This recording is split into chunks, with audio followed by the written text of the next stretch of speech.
Good morning, gearheads. Welcome to Speed City here on Sirius XM. I'm Jonathan Green, and alongside me here in the studio, one Les Kaiser.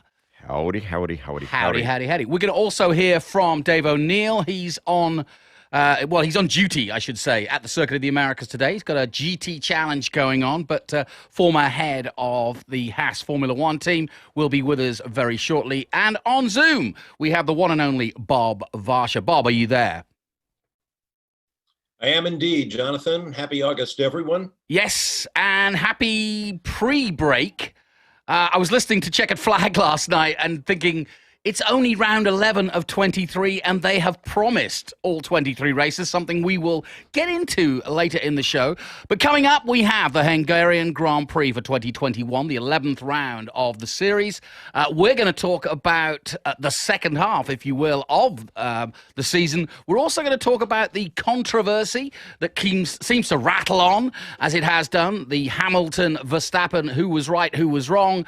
It's taken up most of the headlines for wrong or right, but we've also got a very interesting insight on that subject, which is stewarding. And we have the top American in Formula One on the show today, Tim Mayer, a man that Bob and I know very well, and so does Les, because he's been here for the last 10 years doing Formula One, but he bebops around the world and is one of the he's the chairman of the stewards, one of 4 permanent stewards. And Bob, looking forward to that.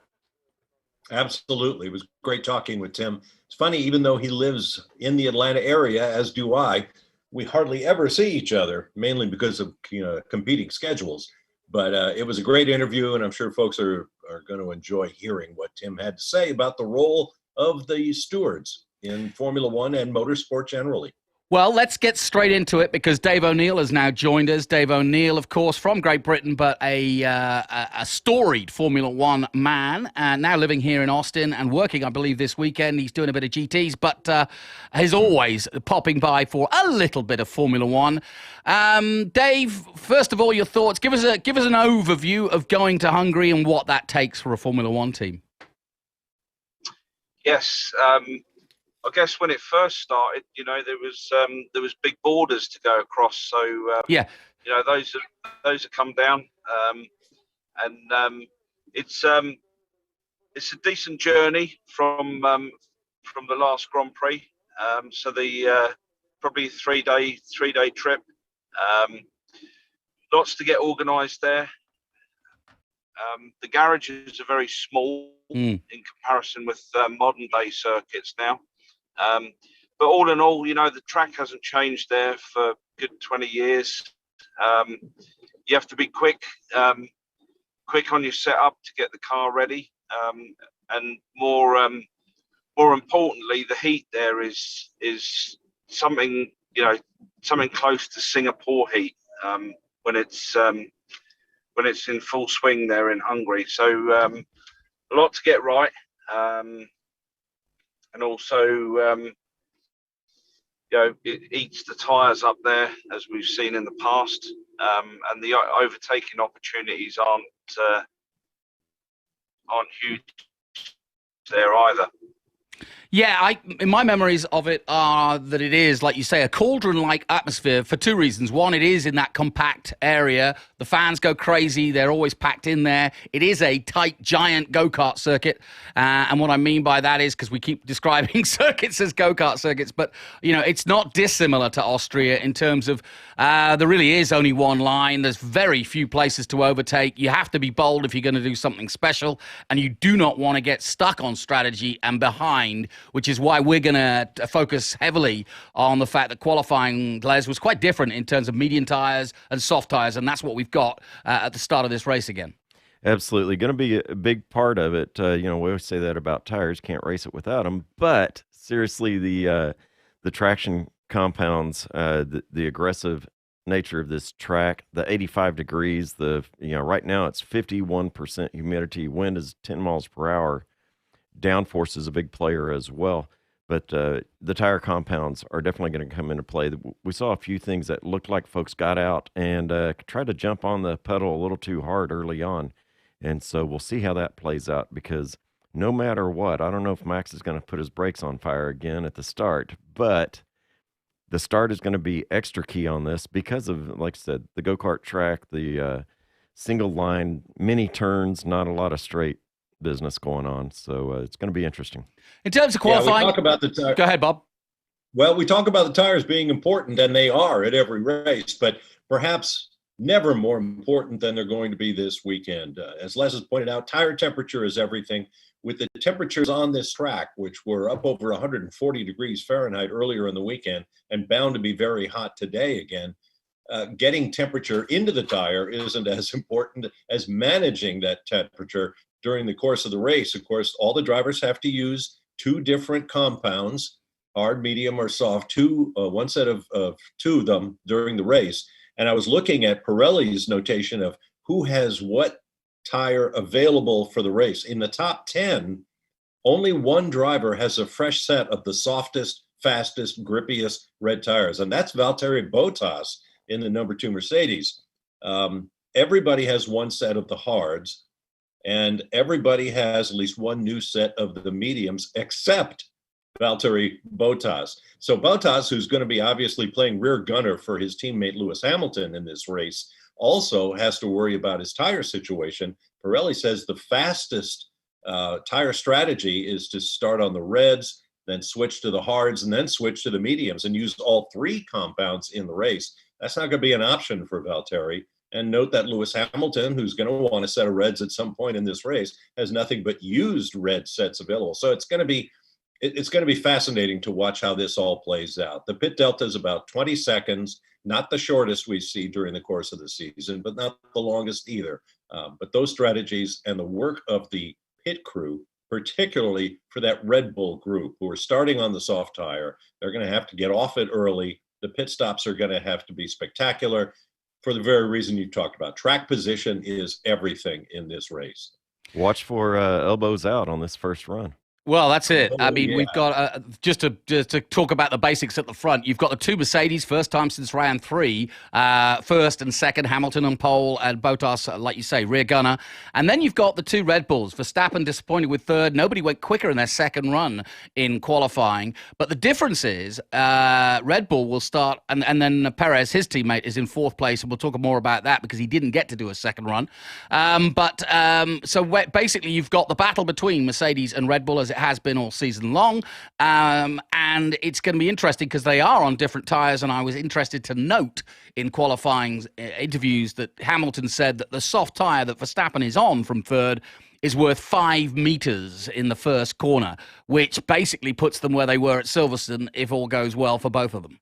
Yeah, but don't count Max out on this. It's going to be big. You know, I don't know if Christian Horner's already wrote his protest of the upcoming penalty for lap 1 today, but Albon's been up all night simulating the start.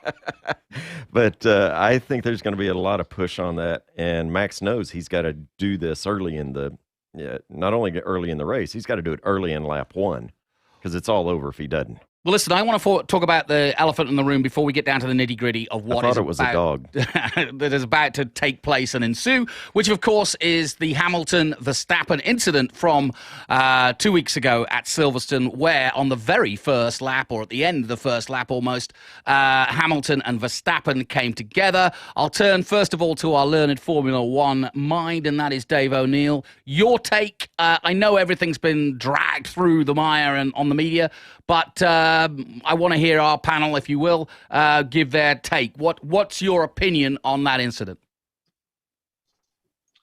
Well, I think it's a great incident, and again, it's what Formula One needs to see.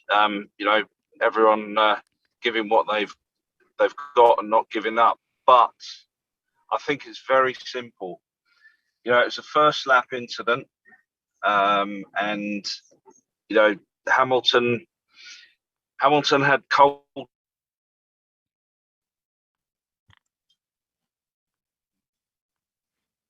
We may have lost Dave O'Neill for a second. So I think the talk track Dave was going on was the tires were cold. It was first lap. All those things that we talked about.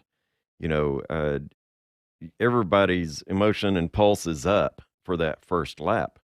He took a shot that he thought he had, and it was debated whether he actually had that clearance or he gained that place to make that push in or not. So I think all of that is obviously contributing to what happened. Max going off, it was a hard off, up against the wall. There was, through all of that, I think it was racing. I don't think there was animosity. I don't think there was anything of that nature. I think it was just a hard, solid race. Yeah, go ahead, Bob. Absolutely. Well, I'm just emphasizing what Les is saying. It was racing. It's what it was. And every race driver that I could hear from since then has said that. It was a racing incident. Mika Hakkinen said, look, it happened. Nobody's at fault. Race on. Hopefully we'll see more of the same kind of thing. Look at all the corners from where the lights went out up into that point of impact in Kopp's corner.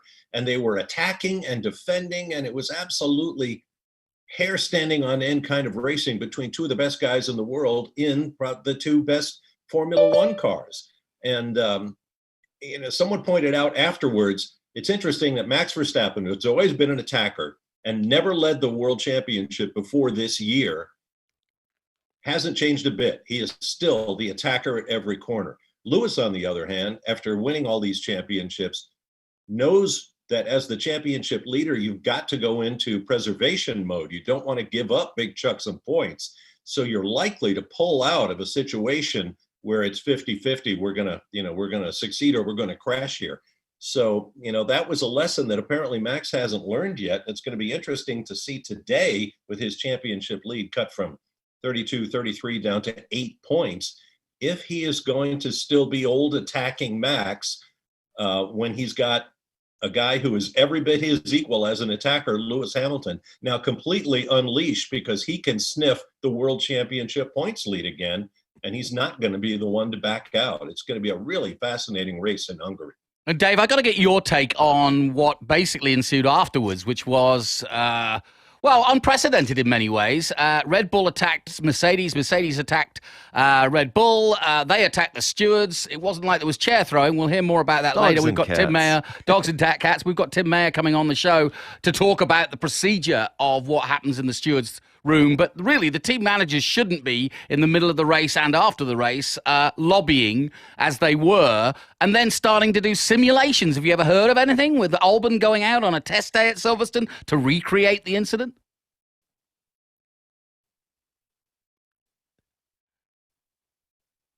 Dave's not there. But Dave's not here, man. He's Zed's dead, baby. Anyway, if we get Dave, I know he'll want to answer that. But I'll let you answer that. What do you think on that? Well, I've never seen it go to that far, in trying to prove a point. But then also there was an interesting turn of events this week when Red Bull went back to challenge that and took new evidence, GPS evidence, to the stewards to discuss it. And stewards said, we're not looking at it anymore. You should have brought that. That is the type of data that was ready immediately. I mean, it's live data. You should have brought that to the courtroom the first time you came, sir. And, because otherwise they're going to keep dredging up things and coming back to them. And so I understand that ruling. And, I'm sorry, Red Bull. I'm all for Max leading the championship, but you should have come prepared to the courtroom. Yeah, a good point. And Bob, another point that's worth making is how the procedure is done. And the point is, it's not what happens, i.e. Hamilton goes on to win the race, gets a 10-second penalty, and everybody gets all mad because it wasn't a big enough penalty. You can't judge it that way. And we've now had that confirmed by the FIA and the steward, Tim Mayer, that you've got to deal with the incident as you see it, as it happened. Right. And it's important to note that when the season begins, the stewards have a dossier. They have a list of all these potential scenarios and what the range of penalties for a given violation might be. And all of the teams sign off on it. They all agree that this is what the penalty will be in this situation. And that's what the stewards did in Silverstone. And as you point out, the fact that Max had this titanic accident is not a factor. Once he went off the racetrack, the stewards, don't care is too hard a phrase, but it's what precipitated the accident that the stewards are focused on, not what the aftermath of it was. And the same with the penalty. The fact that Lewis was able to overcome that 10-second penalty, come back and win the race and get this huge pile of points in the championship is not a factor. The penalty is what it is. And if the team can come back and overcome it, well, either good on them or we need to go take another look at what the potential penalties are. But as far as I can tell, the whole situation was adjudicated as it should have been under the rules as they exist. Mm-hmm. Yeah, good point. And Dave O'Neill's put some more money in the meter, so that's good. I think we have him back on. Dave O'Neill, are you there? Yeah, sorry about that. I've been driving and Did you get any decent lap times? May have lost him. We lost him again. Didn't Santino get in trouble for I'll tell you that? what, I'm here. Sorry. He's still here. He's So, back. Dave, if you can hear me, my take, I wanted to get your take, which is unprecedented, on Red Bull doing a race simulation and taking it to the nth degree, almost unprecedented, sending Albon out to do a simulation.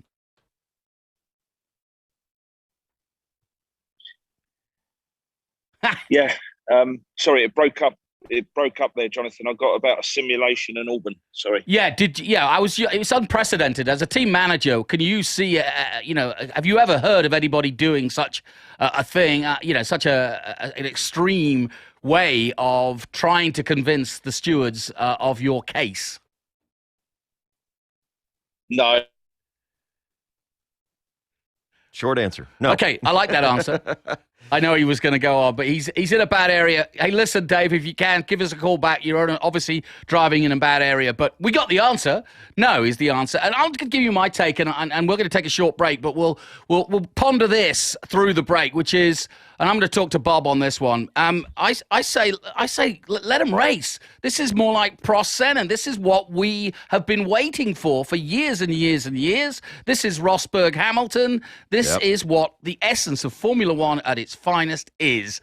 And I don't think anybody should be grumbling. This is what we wanted. We'll take a short break. You're listening to Speed City here on Sirius XM. Join us after this break.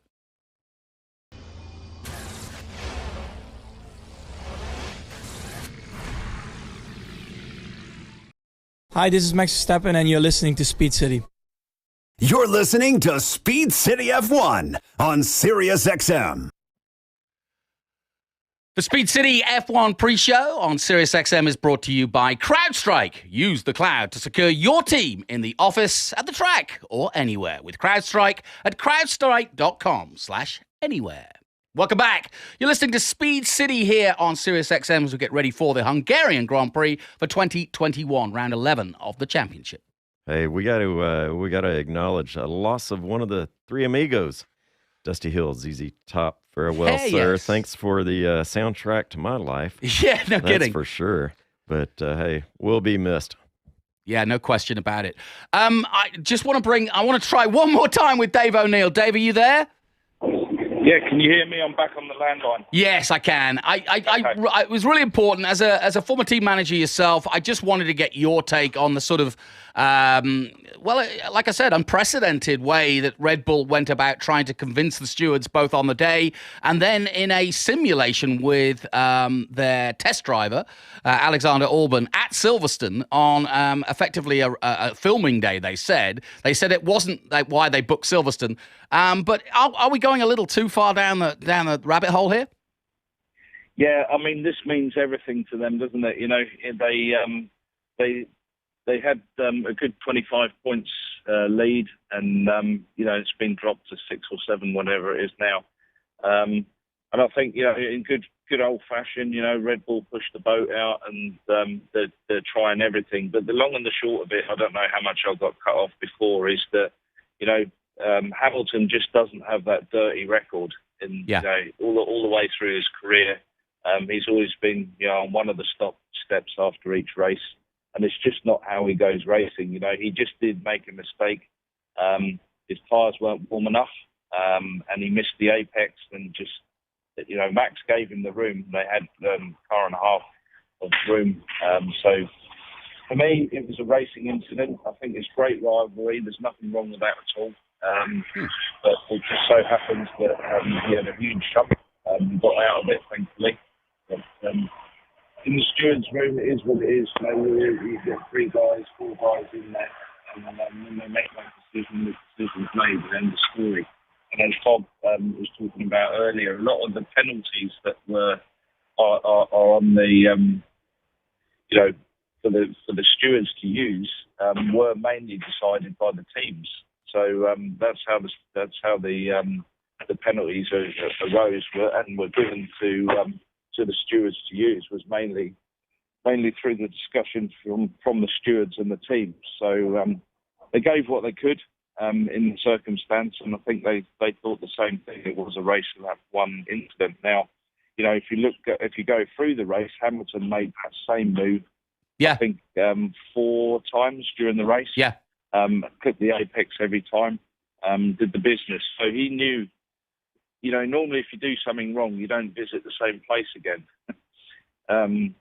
But he did. He did. He visited it, got the job done in those other cases, and moved on. So anyway, that's my opinion. And sitting in the room with him, he's just not that sort of guy. I want to give our audience a chance to know where you are. What are you doing today? You're doing GTs, right, at Kodo?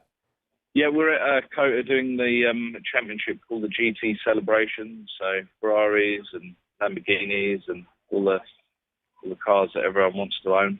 All right. Who are you coaching this weekend, and what are they in? So we have 2 AMG Mercedes. Those are some we've of got my a driver favorites. called Ian Powell and Sanjay Mehta, and then also got 2 Radicals and a Wolf, Palmer Miller, Judd Miller, and Greg Gorski. So there's 5 guys in the system this weekend.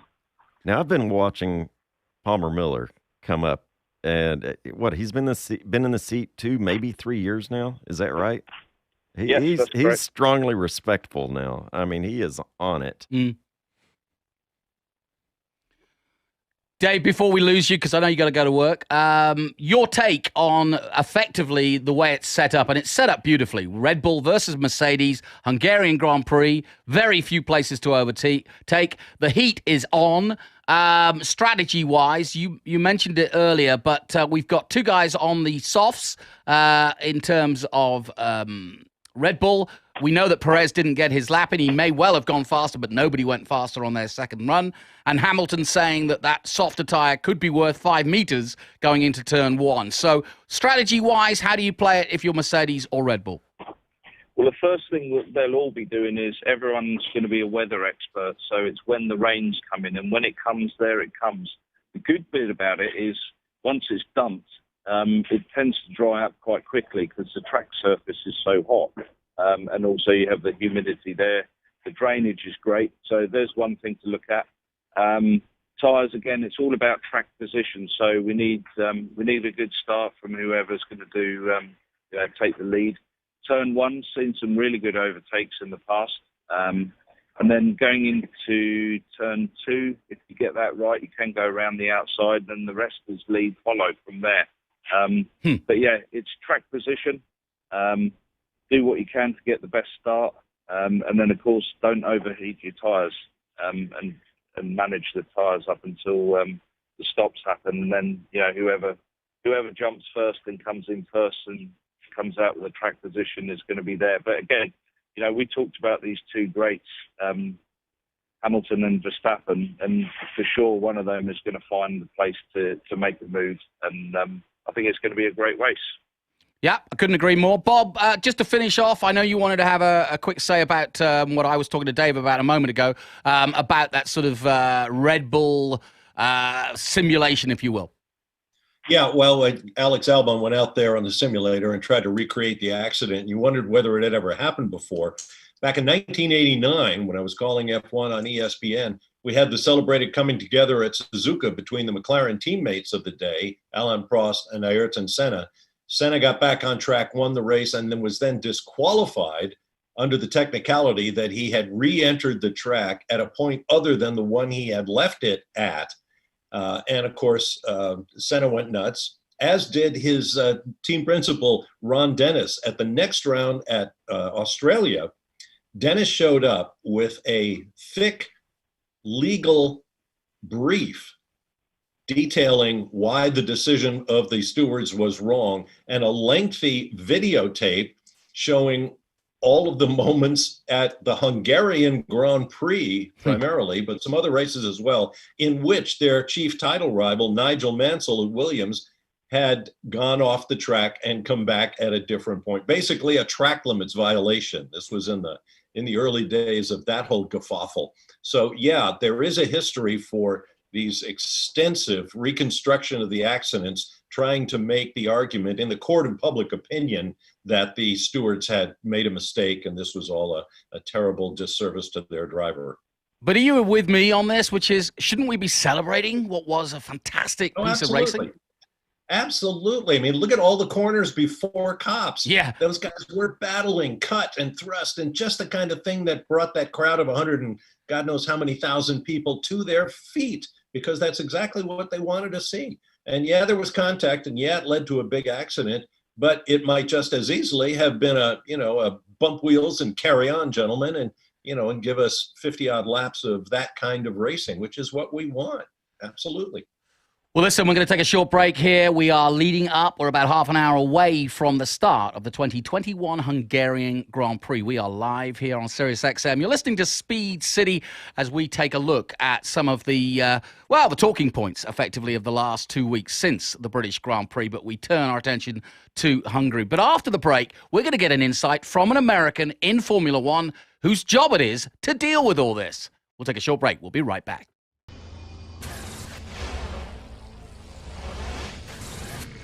Hello, I'm Jenny Gow from BBC F1. You are listening to Speed City. You're listening to Speed City F1 on SiriusXM. Welcome back to the pre-show here on Speed City. You just heard Jenny Gow, and along with Jack Nichols and Jolyon Palmer, you'll be hearing their dulcet tones from the BBC, the IMG production from the BBC live play-by-play coverage on site of the Hungarian Grand Prix. But here in America, we are the voice of Formula One here in the United States, and we have the doyen with us, Bob Varsha. And Bob, we had a very interesting insight into, I would argue, one of, well, if not the most senior American in Formula One, and a man you've known for, 25 years? Yes, 25 or 30 years. Tim Mayer carries the famous Mayer name. His father was Teddy Mayer, who took over management of the McLaren Formula One team when its founder, Bruce McLaren, was killed in a testing crash in 1970, and managed the team up until the time Ron Dennis came along with Marlboro tobacco money and merged his Project 4 team to create the McLaren team as we know it today. Very quietly, soft-spoken guy, pretty much what you would want in a steward. So we decided to ask Tim, how is that you became a steward in the first place? Here's what he said. I have a number of roles within the FIA. I'm involved in endurance racing and rallycross, as you mentioned, and I'm involved in a lot of the rules making for things like safety and circuits and things like that. But within Formula One, I'm one of the 4 permanent chairmen of the stewards. And so we're basically just stewards. We're just the 4 senior stewards amongst the group. We rotate from race to race. In the stewards room, we will have a chairman, a driver steward, somebody like Emanuele Pirro or Derek Warwick or somebody really experienced, really senior like that. We'll have an international steward. So they come from all different countries. And we've got about 15 of those that rotate through the year. And then we also have the local steward who's national to wherever we were. So last weekend it was somebody from England, and then this weekend it's somebody from Hungary. And so we coordinate the 4 of us and our decisions. And we write up those decisions and take the plaque afterwards. Well, how does one become a steward? Obviously, the stewards have been front and center the last couple of race weekends in Austria and Silverstone. Where do they come from? How are they vetted? You say they're very experienced, and certainly in the case of the drivers you named and the many others that have served as driver stewards, they are very experienced. But what exactly are you looking for in a steward?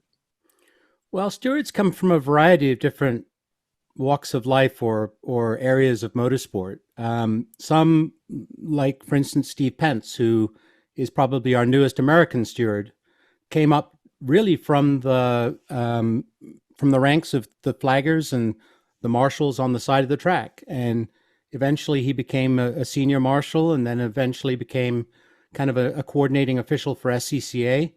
And then he became a steward for SCCA. And then he went through the FIA's training program that we do annually in Geneva. He did very well, scored very highly on the exams, and then was brought to 4 races as an observer. Got to participate in some of the decisions, but his name wasn't on the piece of paper. And he was very highly rated. And then he was brought on as a Formula 2, Formula 3 steward. So now he's doing it at that slightly lower level, although I think most of us would argue that Formula 2 and Formula 3 is harder than Formula 1 in some ways, because they've got a lot more going on. And so it's a great training ground. But I mean, for instance, Bob, my first job in racing was as a bag boy for Emerson Fittipaldi. I ran around in the paddock helping him out, and then ended up in broadcasting, of all things, organizing international television. And then I ended up helping build a racetrack, and then I ended up helping put together safety teams, and then I ended up in Champ Car as the director of operations there. And I ended up ultimately at IMSA running sports car racing. I was the chief operating officer of IMSA. And then I had the opportunity to step away from sort of actively managing. And anybody who's run a sanctioning body knows that it's a lot like Groundhog Day. You keep beating your head against the wall. It's a very thankless task. And those like John Doonan, for instance, who's currently president of IMSA, who do it are incredible people. And, ultimately, the FIA picked me up and said, okay, well, if you want to come to a couple races, this was before we had a formal training process.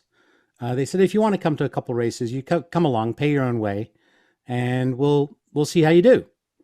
And I did. And, they said, okay, well, why don't you come to a couple more? And eventually they said, oh, well, maybe we'll pay for your flight. And ultimately I came along, and I was doing at the time GP3.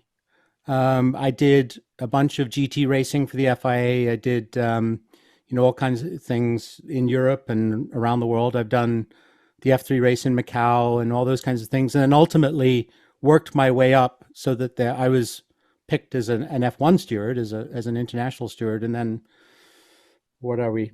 A decade later, I'm chairman of the stewards. Pretty impressive. And Bob, I think just want to reiterate for the audience out there, obviously the stewards have taken a lot of flack, or at least they do on a week in, week out basis. But I think you'll agree when you hear that man's resume. And by the way, they're volunteers.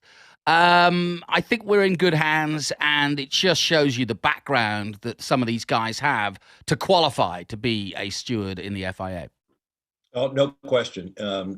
Tim is a great guy. I'm sure all of the stewards are great guys. And Tim emphasized the collegial nature of what they do. The stewards all work well together. They work well with the teams, all the team principals. So it's interesting. And in case you're wondering, well, what did Tim think about what happened at Silverstone?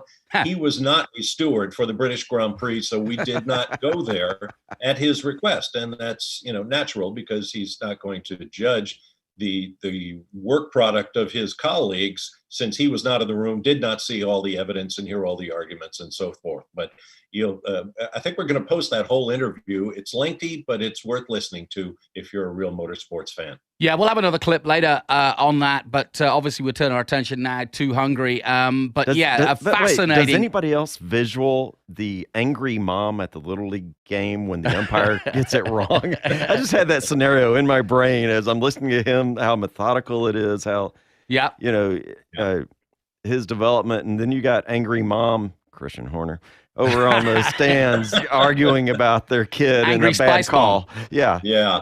Well, he pointed that out in the interview. He said, look, we're in a position to make a decision, and half of the folks are going to agree with us and half are going to think we're complete idiots. I mean, that's just the nature of what you sign up for.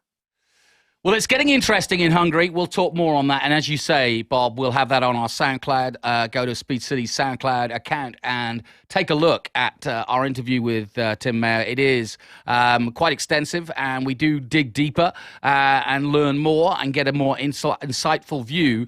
But I think as an American fan of Formula One, this is a question you want answered, which is how does the process work and who are the people involved and why do they do it the way they do? We'll talk more about that later because it is interesting. We got into the difference between how Formula One does it versus, let's say, the NFL or the NBA or whatever. So I think it's worth pondering some time because we kind of willy-nilly kind of talk about the stewards and talk about the process, but we don't often dig a little bit deeper and actually find out from the people involved. And as you heard, 3 are Americans at the moment. Very interesting that Americans are in such a powerful race-affecting position to me. More and more. I mean, you look at the team management structure and the investment structure, and I'm thinking Williams and Haas and so on and so forth. The American influence, not only from Liberty, obviously, the owners of Formula One, but more and more Americans involved. We just need that driver. We'll get that driver, and then we'll be good to go. Now, bit of gossip, bit of drama. I saw umbrellas up in Hungary, and I'm still trying to work out whether that was the beating sun or the potential rain, and I think it's actually the potential rain. The cars are on the grid at the moment, and interestingly, we're going to be talking about this. Guess who I just saw on the grid at the Santa? Santa? Bernie Ecclestone? No, well, close. I actually saw Bobby Epstein, which bears a little bit of interest. Why is he in Hungary? He's kind of somewhere in between Santa and Bernie Ecclestone. Hey, so I'm for good me, with he that. is. Yeah, I'm good with that. But he is, of course, the chairman and CEO of the Circuit of the Americas, and there are rumors, and more than just rumors, there's a lot of talk about the fact that potentially COTA could have a second race in October. Something I'd like to hear from our viewers and our listeners on, and something we will talk about because it's more than just a rumor. There are definitely some talks, and I think by seeing Bobby there, we've just confirmed it. I think that, Hungary, I mean, I want to go there for sure. I'm sure a lot of folks want to go there. It's fabulous. But this combination of Bobby being there at this race right now when there's a decision to be made around a second race at COTA, this is about the distance. And we have it on pretty good authority. In about the next 2 weeks, we'll have an answer around that, whether we get that or not. So stay tuned. Definitely some drizzle happening at the Hungaroring at the moment as we get ready for the start of the Hungarian Grand Prix. And really, this is a pivotal race in many ways. We often say that, but I'm looking at Red Bull's lead of 289 points to 285 over Mercedes. And as Bob said earlier, this was as Dave said earlier, this is so important to Red Bull, that incident that happened, because it changed their year. They were way ahead of Hamilton, and now the Constructors' Championship has tightened up. So too has the Drivers' Championship. And as we go into this weekend, 185 points to Max and Lewis on 177. Now, my evil-eyed reporter to my right has just found out some big news, though. What is going on with Maximilian?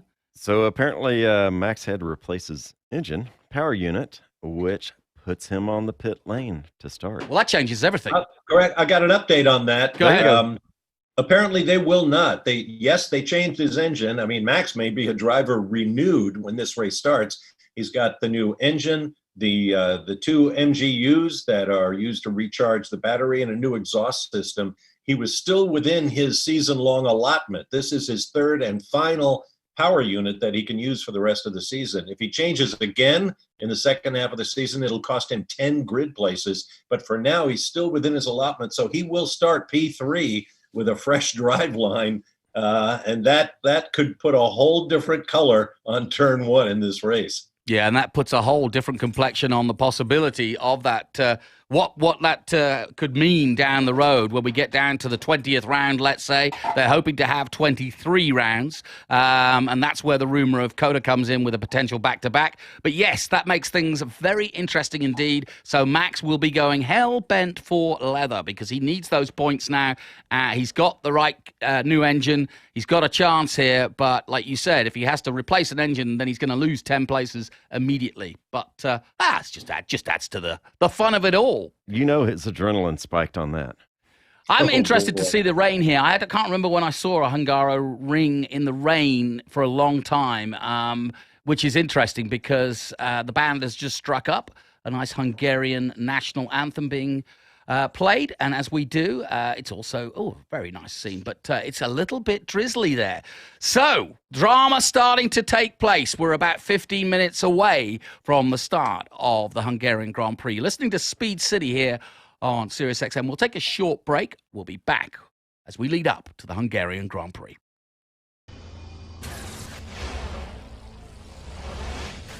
Hello to everyone, this is Gunther Steiner, this is Speed City. You're listening to Speed City F1 on Sirius XM. Has your workforce moved from the office to the home or the garage? Or maybe rented a cabin and open Wi-Fi? If your company has expanded outside the office and moved all your applications to the cloud, there's a whole new world of threats you have to worry about, including ransomware. CrowdStrike revolutionized security by harnessing the speed and power of the cloud to identify and stop the most open cyber attacks, even those that have never been seen before. So now you can protect your data and employees anywhere. Welcome to Anywhere, CrowdStrike. We stop breaches. Access the CrowdStrike Falcon platform free at crowdstrike.com/anywhere. Yes, and you'll see the CrowdStrike logo, both with Lewis Hamilton and, of course, on the safety car, which, by the way, is a doozy.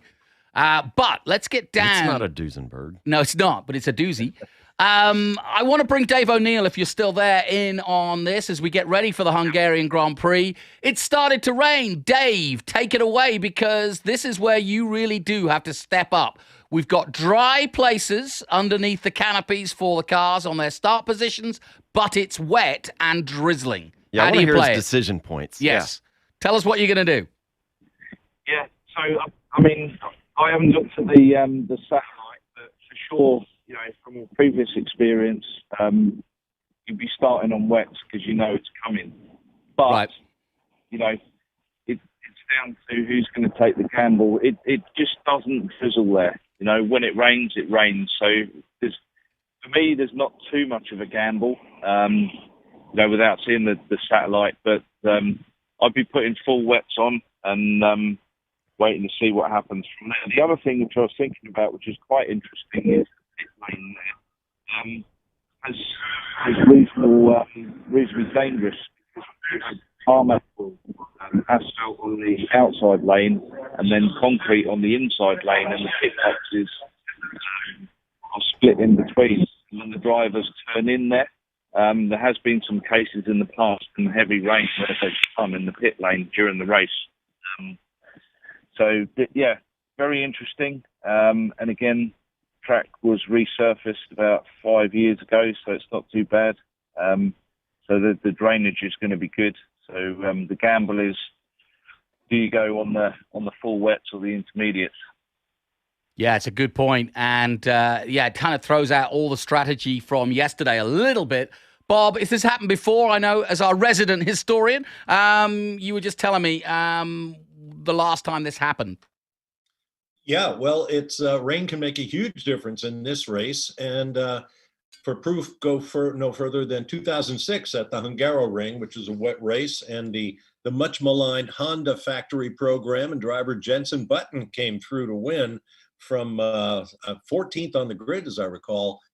First win for Button, first win for that program, and there was much celebrating all around. Yeah, I don't know what it is about Hungary. I was there when Damon Hill got that Jordan, the all bright yellow Jordan, and almost won it with, and that was a really, really fascinating race too. Hungary can do that. It's one of those places that seems to do something. There's always a twist. Well, I think... yeah. The first year I was there was 1989, when it was still a country under communist rule, which is a whole nother story. But Nigel Mansell in the Williams started 12th and passed virtually half the field. So when they say you can't pass at Hungary, forget about it. You can pass anywhere. And Nigel was just had us all on the edge of our seat as he came from 12th to win. Yeah, okay, you said half of the reason right there was Nigel will pass anywhere, did. But also that's something that I was reading an article about the size differences in cars historically. Absolutely, that is a reason that it was possible. Also helped Nigel do it. I kind of want the smaller cars back in a way, but I want the technology, and you got to have room for all of it.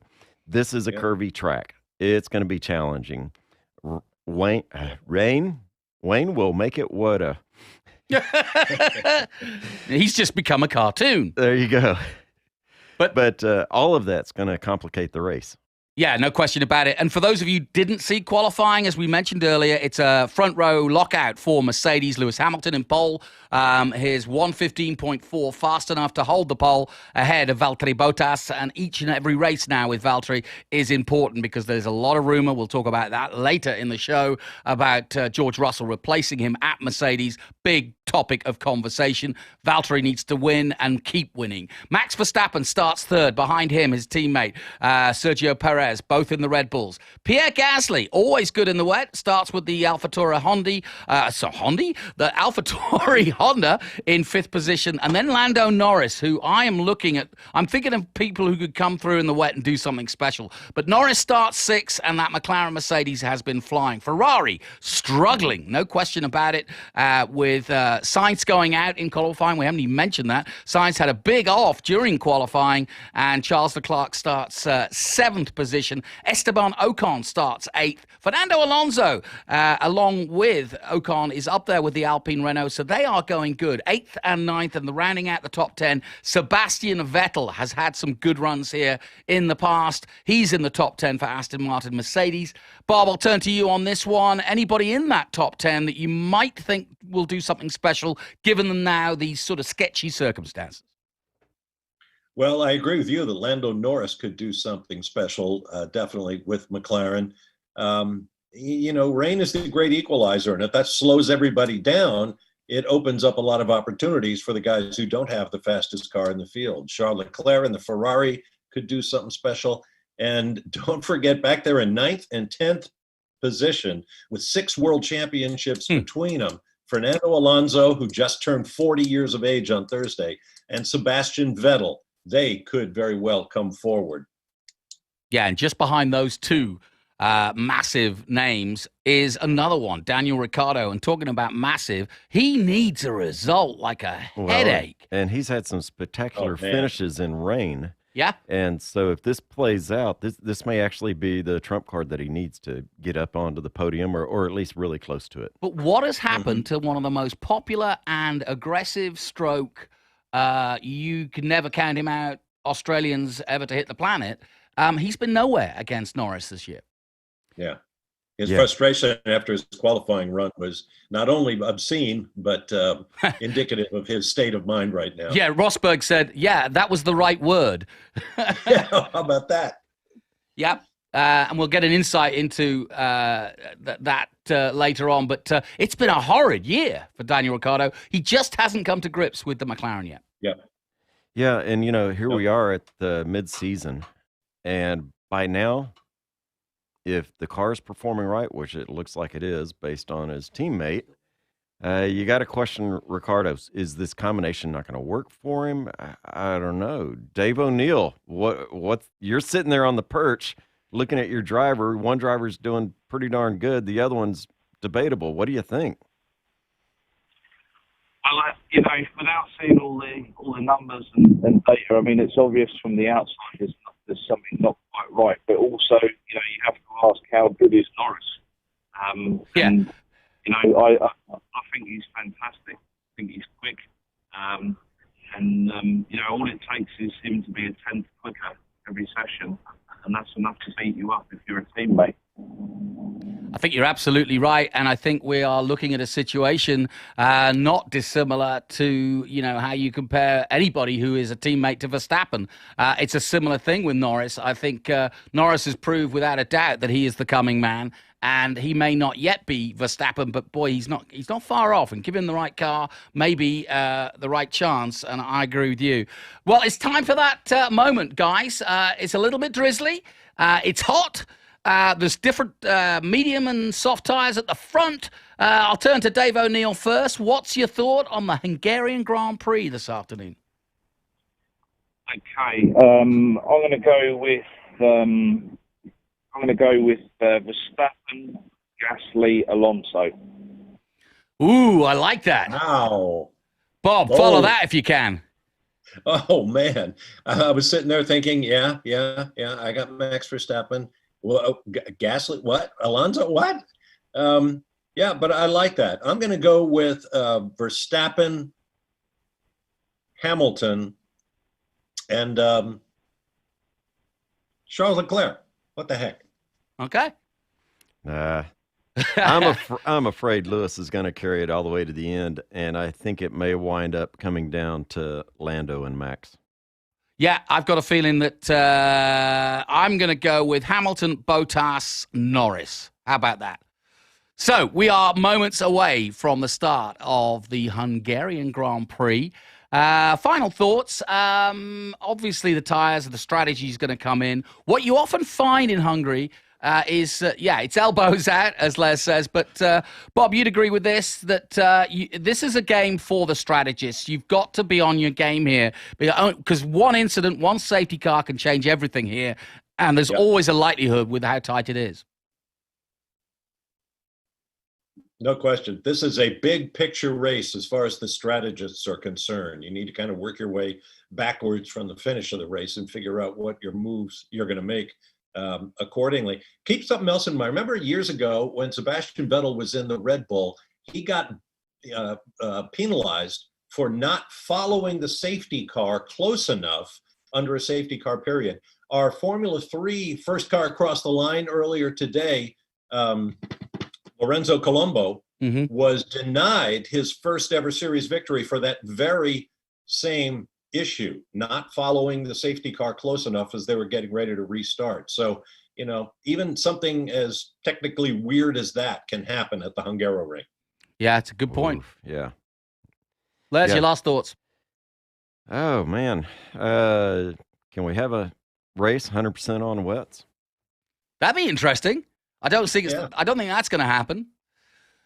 But that's an interesting observation, as it were. So the tyre warmers are about to come off. There's still drizzle. I'm looking down at Valtteri Bottas on the ESPN coverage and watching him get ready. There are sprinkles of rain. It is wet on the surface, but it's not raining. And as I said, this is a very interesting weekend because Red Bull are leading the championship at the moment in the constructors with 289 points. Mercedes on 285. It really is a two-horse race. McLaren in third on 163. In the Drivers' Championship, what had been a superb lead for the man of the moment, and that, of course, is Max Verstappen, has now dissipated, and now it's close again. An important race. Let's head out now to the BBC and pick up the commentary with Jenny Gow, Jolyon Palmer, and Jack Nicholls.